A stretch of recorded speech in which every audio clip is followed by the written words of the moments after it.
The moment my sprinkler system started blasting water at full pressure, while Russian jazz blared from the baby monitor inside and the garage door opened and shut 3 times on its own, I knew something had gone horribly wrong. I sprinted outside in my boxers, slipping on the wet deck as my backyard lights strobed like a disco rave. Above me, one of my hobby drones spiraled out of control and crash-landed into the koi pond with a dramatic splash. My dog was barking at the sky like it owed him money. That's when I saw her standing at the base of my Wi-Fi tower with a pair of garden shears and a triumphant smirk on her face. Karen. Of course it was Karen. She was dressed like she'd just come from interrogating a cashier over expired coupons, pink visor, HOA windbreaker, and that ever-present clipboard. Wires dangled from her hand like a trophy.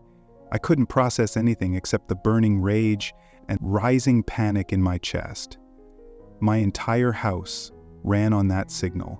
Not just the usual smart gadgets, my water filtration system, the environmental sensors in the chicken coop, my solar power balancer, even the off-grid emergency radio transmitter. Karen had just turned my home into a very expensive tent. I yelled, asking what the hell she thought she was doing. She pointed her clipboard at me like it was a badge of honor and declared, "This neighborhood is not a testing ground for military equipment. You're interfering with my television signal, my dog's pacemaker, and possibly the migratory patterns of local birds." I was too stunned to respond. This woman who once tried to fine my neighbor $300, 0 cents, for aggressive wind chimes, just took it upon herself to sever the lifeline of every single device I owned. The next hour was chaos. I tried restoring the connection, but the cables were cut clean. Emergency mode kicked in, shutting down key systems to preserve battery. My wife, still holding the baby, stood behind me asking if I remembered to back up the server that held all our family photos. Spoiler alert, I did not. Meanwhile, Karen strutted down the street like she just won a Nobel Prize in delusional enforcement. That evening, she called an emergency HOA meeting, because of course she did. It was hosted in her backyard, where she'd set up folding chairs and distributed formational leaflets about my unauthorized technological experiments. I sat through the whole thing, even as she dramatically waved her garden shears and read from a printed article titled, "5 Signs Your Neighbor Might Be a Hacker." Apparently having more than one Wi-Fi router was all the evidence she needed. A few of the other board members nodded along, mostly out of confusion or sheer intimidation. She insisted my equipment was part of some covert surveillance program and said I was likely connected to a crypto-military drone network. I swear one guy almost clapped. I tried to explain the signal tower was a combination of my personal server hub and a backup Wi-Fi extender approved under City Ordinance 42C for rural homeowners. She said Ordinance 42C sounded made up. I pulled out the printed documentation.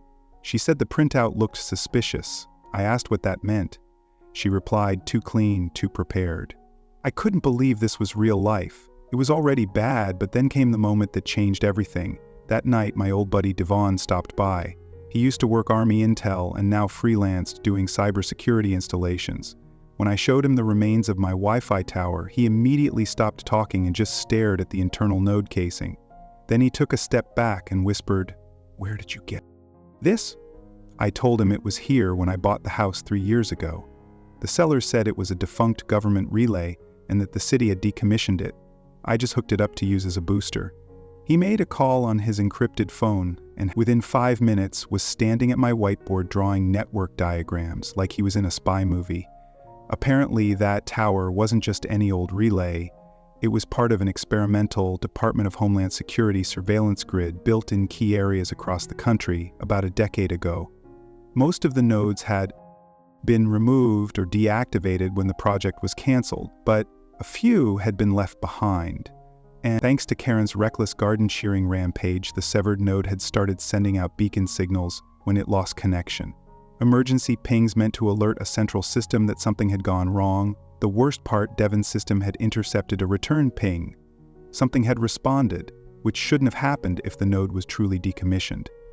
His exact words were, "You might have triggered a response from an active, classified server.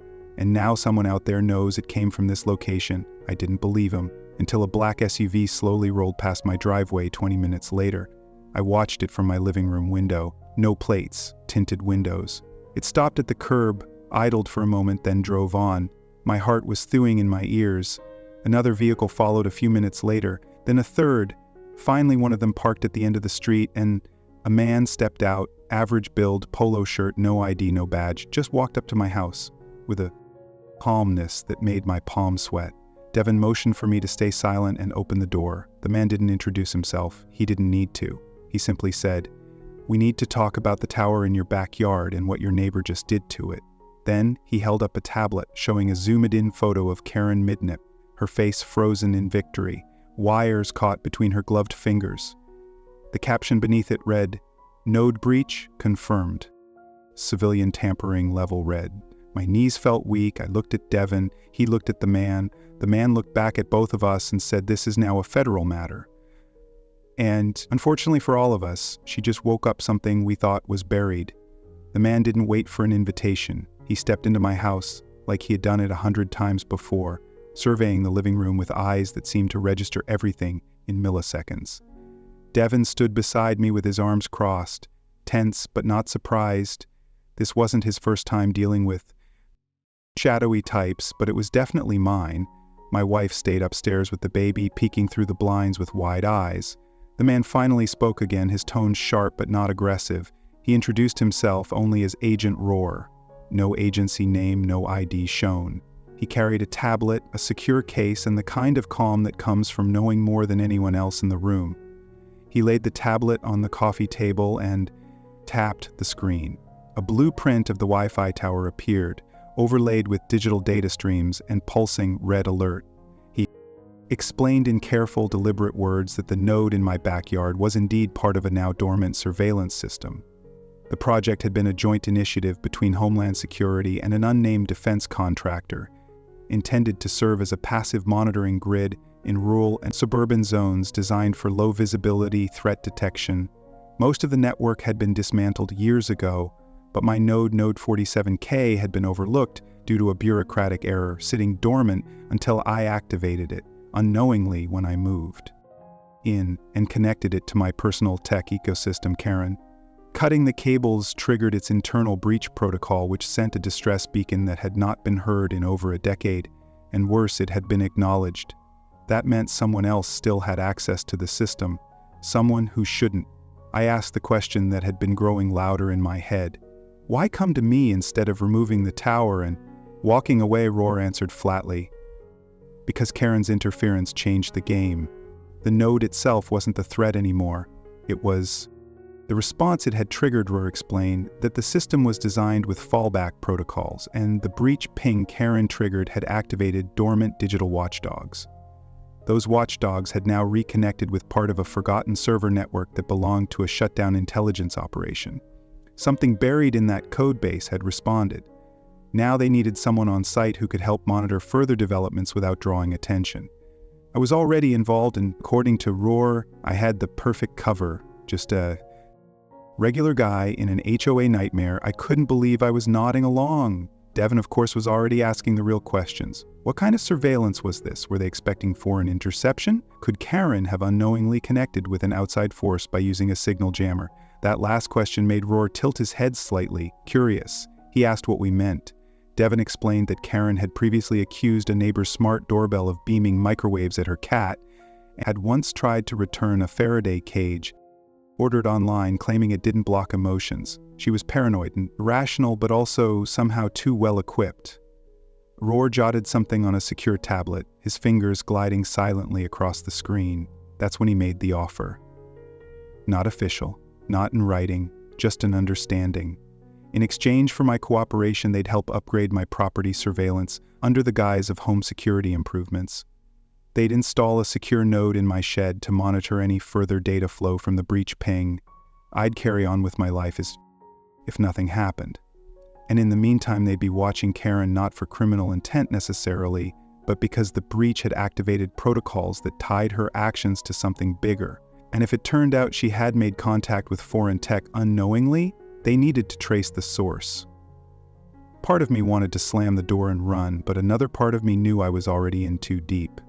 Devin gave a short nod, which for him meant, "We're doing this whether you like it or not." So I agreed. Within the hour, a black van rolled into the driveway, and men in plain clothes with toolkits began wiring up the shed. They worked with an efficiency that felt surgical. In 2 hours flat, I had a discreet surveillance hub in place, camouflaged as a tool storage unit. The antenna was hidden inside what looked like a broken ladder mounted on the wall. Even the wiring had been painted to match the weather-worn wood. Over the next 2 days, I resumed life as normally as possible, all while playing part-time spy. Karen, for her part, was emboldened. She began handing out flyers about electromagnetic warfare in suburban America and spoke at the next HOA meeting with the confidence of someone who thought they were single-handedly saving the country. She claimed my tower was part of a broader plot to inject thoughts into our heads, and said she'd filed reports with the local city council. Someone asked her why the birds still seemed fine. She said the birds had probably already been replaced. We watched it all through hidden cameras Roar's team installed in my backyard, and Rafiv. The footage was bizarre, occasionally funny but also chilling. Karen's behavior grew more erratic. She began walking her dog while scanning her surroundings with what looked like a handheld RF detector.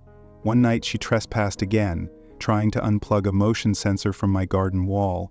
Roar's system logged every move, time-stamped, and tag. When Devin reviewed the footage, he noticed something odd. Karen wasn't acting on impulse. She had patterns, specific times, a routine. She wasn't just paranoid, she was looking for something. Or waiting. Then came the real twist. Devon managed to intercept a signal from her so-called jammer device, one she had in her pocket during her most recent HOA speech. When we cracked the signal's metadata, we discovered it wasn't just broadcasting random interference.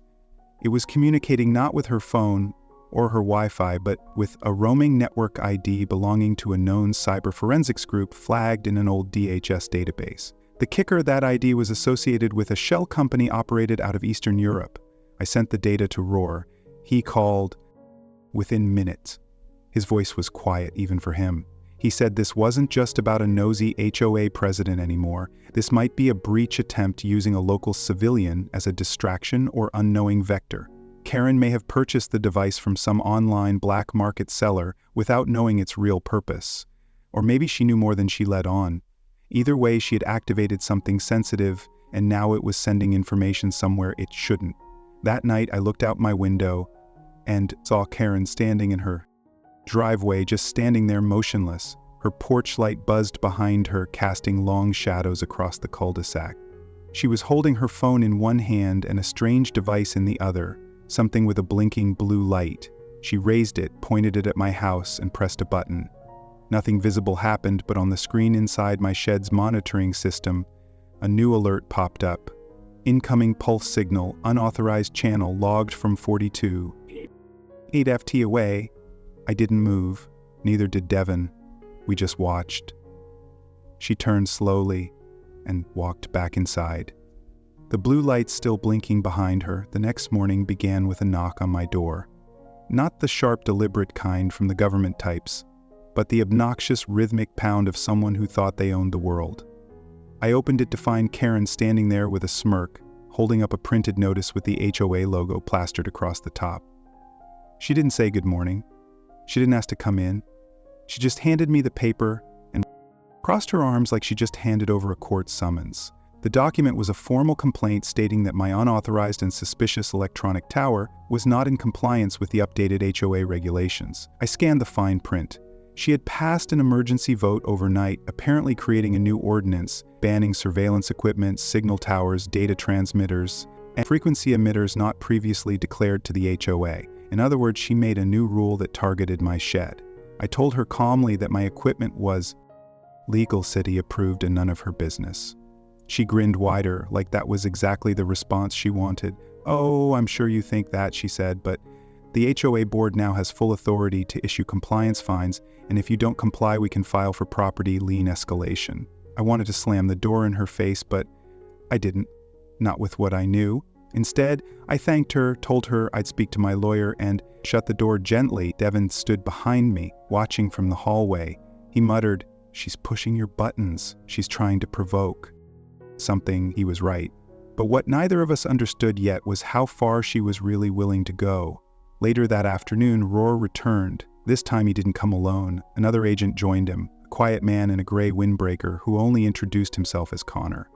While Roar examined the monitoring data from the previous night, Connor briefly took a seat at my kitchen table and unfolded a printed dossier. Inside were grainy surveillance photos, timestamp logs, and a few official-looking reports. He explained that the device Karen was using, the one with the blinking blue light, had been flagged during a custom sweep 6 months ago but never intercepted. It was sold online as a signal optimizer, but in reality it was a stripped-down version of a foreign signal jammer modified to bounce encrypted pings to off-grid servers. They weren't sure whether Karen had bought it herself or was being used unknowingly, but the risk was real. The moment she activated it, it created a communication handshake with something or someone outside the country, Devin pointed out. That Karen had recently been seen with a different car in her driveway, one without local plates. We pulled up the outdoor camera footage and found it. A black SUV, no license tag on the front, parked across the street for 10 minutes one afternoon while Karen stood beside it, talking to someone we couldn't identify.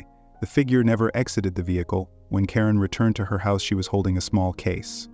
That was 3 days before she first tried to disable my Wi-Fi booster. Suddenly, her behavior looked a lot less random. Roar told us they couldn't detain her without a confirmed violation of federal law. Civil trespass wasn't enough. Even suspicious tech wasn't enough, unless it could be tied directly to foreign data movement or cyber sabotage. So they decided on a bait strategy. Devon would build a dummy transmitter, something flashy and strange-looking that Karen wouldn't be able to resist tampering with Eds we'd outfitted with a hidden signal trap. The moment she attempted to scan jam or disrupt it, it would relay a burst transmission, identifying her device and location.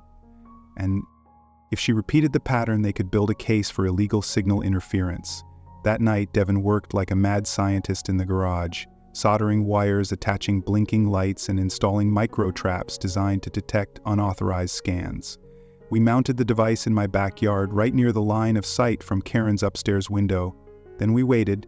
Sure enough, less than 24 hours later, she made her move. Around 11:42 p.m., and the motion detectors picked her up, creeping into my backyard again. She wore black this time like some suburban ninja and carried a metallic box under her arm. She knelt beside the device, pulled out a cable and began attaching something to the fake unit's base. The moment the connection happened, a red light blinked on the monitor inside my shed. Devin and I were watching from inside, breath held. The trap worked. Her device attempted to override the dummy signal, sending out its handshake request.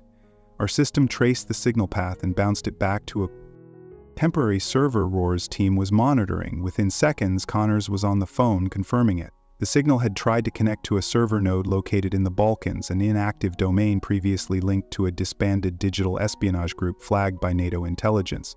Now they had enough. But here's where things went from surreal to terrifying. The moment Karen unplugged her device, she stood up and spoke into the night, not loudly but loud enough for our parabolic mic to catch it. "It's done. I'm heading back." It didn't sound like a call for help or a muttered complaint. It sounded like a report. She left the backyard quickly. 10 minutes later, the same black SUV with no plates rolled down the street and paused at the corner before driving off. Devin's hands shook as he saved the video. Roar said the odds were now leaning away from Karen being an ignorant pawn and more toward the possibility of her being used deliberately. The next morning, Roar held a private debrief in my kitchen. He said they wouldn't confront Karen yet. They needed one more move to tie her directly to a second signal breach. So he proposed something wild, a neighborhood meeting. We'd invite her, the board, and a few concerned residents who just so happened to be undercover agents. The bait would be a new tech demonstration showing how harmless my equipment was. Karen wouldn't be able to resist trying to sabotage it in public. And this time the demo would have a live feed relay being monitored by a federal cyber response team. Devin laughed out loud at the absurdity. We're setting a trap at a fake HOA barbecue. Roar nodded. Suburban espionage calls for suburban theatrics. I couldn't believe it, but I agreed. We printed flyers, reserved the cul-de-sac pavilion, and planned a weekend community tech awareness event. I even made potato salad. On the day of the event, Karen showed up in a homemade sash that read, neighborhood security advisor. She strutted around, giving people pamphlets on electronic warfare and loudly warned them to stay away from my demonstration table. Then, just as planned, she walked up to the table during my presentation and started asking loud, accusatory questions. Is this device monitoring our keystrokes? Does it hear private conversations? Are you harvesting brainwaves? I pretended to be confused and tried to explain that the setup was offline. She reached forward to grab the cord. The moment her fingers touched the device, it triggered the planted handshake. The signal trap activated data transmitted in real time, and within seconds, Connor received confirmation she had just linked to the same road server again, this time during a public event. That was enough. For a moment, everything felt calm. Karen was gone, escorted quietly and without resistance, like someone who thought it was all a misunderstanding that would be cleared up with a stern lecture and a warning. But the neighborhood didn't relax. If anything, they buzzed more than ever, whispering rumors across fences, texting in HLA group chats, and speculating in front yards about what exactly had just happened. Some thought Karen had finally been arrested for trespassing or harassment. Others believed she was being sued by a tech company or shut down by the city for abuse of power. No one suspected federal involvement, and that was exactly how Roar wanted it to stay. The event ended without drama. People filtered out slowly, still talking about Karen's public confrontation at my demonstration table. Devin and I packed up our equipment and locked it in the shed, the fake tech rig. Deactivated, but still humming slightly as it logged data. Roar left without a word. But Connor, Lynn Tunks lingered a moment before pulling me aside. He handed me a small flash drive and told me to store it somewhere off-grid. When I asked what was on it, he just said, "A failsafe, in case this doesn't stop here." His tone made my stomach twist. That night I expected peace. Instead I got headlights. Around midnight, I saw another black SUV parked near the end of the cul-de-sac. Not federal, no familiar patterns. It just sat there, no movement.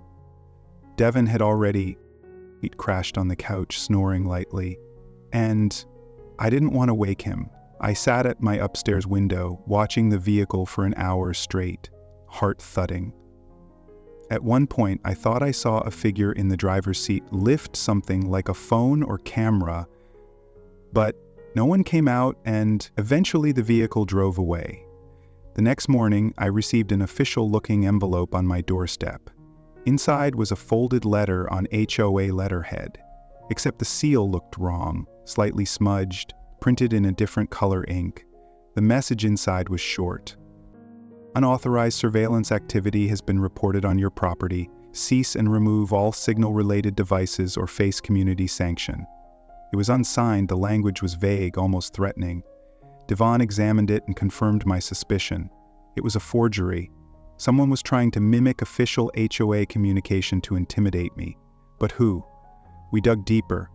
Devon accessed the HOA website, forums, and member emails using public routing method. What he found was strange. Someone had added a new administrator to the HOA website backend. The day after Karen's removal, the name was just a number string. The IP address mass, whoever it was, had admin-level access, meaning they could change rules, post announcements, and send emails using the official HOA system. Devin cross-referenced the activity with known cyber attack patterns and raised his eyebrows. This wasn't amateur work. Someone knew how to infiltrate local infrastructure and make it look normal. We reported it to Roar, who said he'd escalated internally. Meanwhile, he advised we install a secondary firewall on all smart devices and minimize outgoing data wherever possible. Devin went full bunker mode, rerouting our signal systems, disabling remote access, and even putting a mechanical kill switch on the main tower. I asked if this was overkill. He said, "You don't poke a nest like this and expect the hornets to just fly away." A few days passed with relative silence. The neighborhood adjusted to the absence of Karen with surprising speed. A temporary HOA president was appointed, Judy, a soft-spoken retired librarian who mostly wanted to plant flowers near the mailbox. She invited me to a board meeting, probably just to make peace. But as soon as I arrived, I noticed something off. 2 new board members were sitting at the table, men I had never seen before. One was introduced as Carl, the other as Victor. Both had that same clean, bland appearance I'd learned to associate with people who knew how to disappear in a crowd. Neither spoke much. Judy nervously pushed the agenda forward, but it felt like she was trying to keep something from boiling over. After the meeting, I approached her privately and asked who had nominated the new members. She hesitated, then said the nominations came through an emergency vote from the board's online portal. She assumed the previous board had queued it before Karen left Devon. Checked the server logs later and found the truth. The new members were added by the same masked admin who had accessed the site after Karen's departure. It meant one thing: someone was trying to fill the HOA leadership with planted members. But why? That night I reviewed all of Karen's old HOA communications. I'd saved everything: emails, letters, notices, even printed transcripts from the meetings she hosted in her backyard. That's when I saw a recurring phrase she used often but never explained: Zone 91G. She'd scribbled it on the back of citations, muttered it during her neighborhood speeches, and even wrote it in a margin on the forged ordinance she gave me. Devon ran it through a government code base. It hit on a defunct designation from a discontinued DHS subprogram. Zone 91G was a flag testing zone used for signal suppression studies, particularly those involving counter-interference from foreign sources. It had been discontinued years ago after a breach that was never publicly explained. We forwarded the findings to RORP. He didn't respond. Not immediately. Instead, he arrived at my house the next day with a face like concrete. Connor, Tunks wasn't with him. Told me in short that I had to remove all surveillance infrastructure immediately. No explanation, no discussion. He said the entire operation was under reassessment and that any further data collection would violate new directives. I pushed back, asked if something had gone wrong, but his expression didn't change. "Do it today," he said, "and keep your head down." After he left, I sat in silence, staring at the shed. Devon didn't say anything either. He just walked to the toolbox, grabbed a wrench, and started dismantling the backup tower. We understand it. Why back off now? We had clear proof Karen's actions triggered a breach, that someone else was involved, and now our contact was pulling out. That night I received another anonymous message, this time via burner email. No text, just an image. A satellite view of my backyard with a red circle around my shed. The metadata was recent, the implication was clear. Someone else was watching, and they didn't want me involved anymore. Just before I went to bed, I checked my front camera one last time.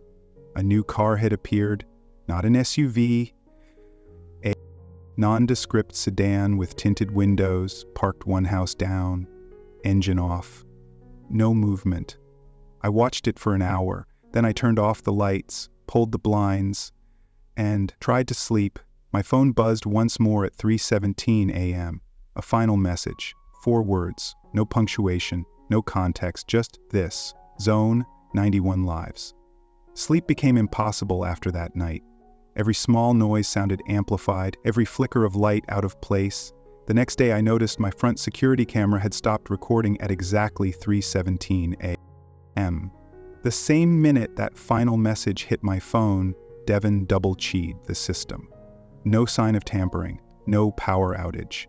It was like someone had reached into the software and hit pause. We didn't say anything to each other for a while. There was nothing to say. We both knew this wasn't about Karen anymore. She was the spark, maybe the tool, but not the architect of what was happening. Someone had used her. Now that she was out of the picture, the ones behind it were closing in. The temporary HOA president, Judy, called another emergency meeting. I almost didn't go, but curiosity pulled me in. Devon stayed in the car, scanning frequencies from a hidden laptop. The meeting was short. Judy, visibly shaken, announced she was stepping down effective immediately. No reason given, just folded her notes, thanked the board, and walked away like she couldn't get out fast enough. One of the 2 planted members, Carl, offered to help the neighborhood transition. Victor seconded the motion. The meeting ended in less than 10 minutes. I looked around and noticed almost none of the original members were present, just unfamiliar faces, replacements. It didn't feel like a homeowners meeting, it felt like a hostile takeover wrapped in polite smiles. Back home, I found my shed door ajar. That stopped me cold. I always lock it. Devin swore he hadn't been in there all day. We checked the footage, but that portion of the day was conveniently missing, just skipped ahead. With no error log inside the shed, nothing was visibly taken, but something had changed. Devin's fake server monitor was turned slightly. No big deal to anyone else, but I knew. Its exact angle. Someone had been inside, maybe searching, maybe planting something. I didn't know which possibility felt worse. That evening, I tried calling Roar. The number rang twice, then cut to a deadline. Devin tried to trace the call path. It bounced through 6 locations before disappearing. Roar was gone, off the grid, disavowed, buried. Whatever agency he represented, they weren't taking calls anymore. We were on our own. Devin proposed scrubbing everything, erasing the logs, dismantling the shed, rig, destroying any record of what we'd collected. But I hesitated. The deeper truth still hadn't come out. There was still that lingering question. Why was this neighborhood selected as a node in the first place? That night, I made a reckless decision. I logged into the flash drive Connors had given me, the one marked as a failsafe. It required a 4-part code that Devin had to brute force using an offline generator. Once inside, we found a compressed archive labeled Zone 91G terminal logging. It was a sequence of reports, images, and system alerts. Most of it was gibberish to me. Numeric tags, satellite ID logs, frequency histories. But one thing stood out, a heat map. It showed signal activity overlaid on a neighborhood grid. Our neighborhood. The dates stretched back 15 years. This surveillance node had been online long before I moved in. The focus of the data wasn't just on signal detection, it was behavioral mapping, movement tracking, voice logs, even biometric approximations. Karen wasn't wrong, not entirely, she was just misinformed and deeply unstable. But somewhere in her chaos, she'd uncovered that this neighborhood wasn't just monitored, it was a long-term data sink for something much larger. One particular note buried deep in the archive chilled me. Subject 47, K proximity to residual field stable. Continue passive observation. Potential interactions spike if exposed to civilian manipulation. Devin translated. The node was built here because someone or something was near it, not random chosen. We didn't sleep that night, just stared at the screen. Around 5:00 a.m., I heard the car door outside. I peeked out the curtain. The sedan was gone. A delivery van was parked in front now, normal looking unmarked white. A man stepped out, placed a small box at my door, and walked off without knocking. I waited 5 minutes, opened the door, and brought the box inside. No labels, no name. Inside a single item, Karen's pink HOA visor, folded clean, and a phone. Burned out battery. But taped to the back was a note written in ballpoint pen, uneven, rush. They found me. I didn't know. I'm sorry the phone wouldn't power on, but Devin extracted the SD card and found a folder with dated videos. They were shaky recordings from inside Karen's house. Most were her ranting into the camera about radiation surveillance, neighbors conspiring against her. But one video stood out. It was the last one. Karen looked scared, not angry, genuinely frightened. She whispered into the lens that the signal isn't coming from the tower anymore. It's moving. It's watching back. She turned the camera toward her window. The screen froze for a few seconds, then glitched. Audio warped into a high-frequency hiss. Devin tried to prepare the file but couldn't recover the rest. I stared at the paused frame. Something was outside Karen's window. A shape. Indistinct, human-sized, not moving. The reflection of her own light made it impossible to tell what it was. Devin shut the laptop. "We're done," he said quietly. I couldn't disagree. The next day we packed up. Not just the tech, everything. We contacted a realtor and told her we were relocating for work. Devin returned to his place across town and promised to wipe all back it. My wife didn't ask for explanations. She saw it in my face. In less than 72 hours, we were out, gone. The house sold quicker than I expected. The new owners paid cash. No inspections. They moved in at night. Weeks passed. I tried to go back to normal life. But one day, while walking through a grocery store aisle, I saw a man browsing cereal boxes.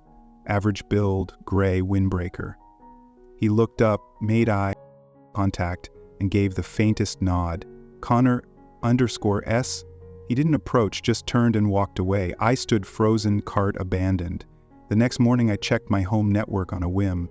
A new device had pinged my system overnight. It wasn't mine, not Devin's. No name, just a string of letters and numbers. Note_91G returned. Then it disconnected. I turned off the router, walked outside into the sun. The wind was quiet, the trees didn't move, but something in the air felt off, like a hum just below human hearing, like a memory, like the tower was still standing somewhere invisible and watching, or maybe not the tower at all, maybe it was whatever had been watching through it, maybe it never left.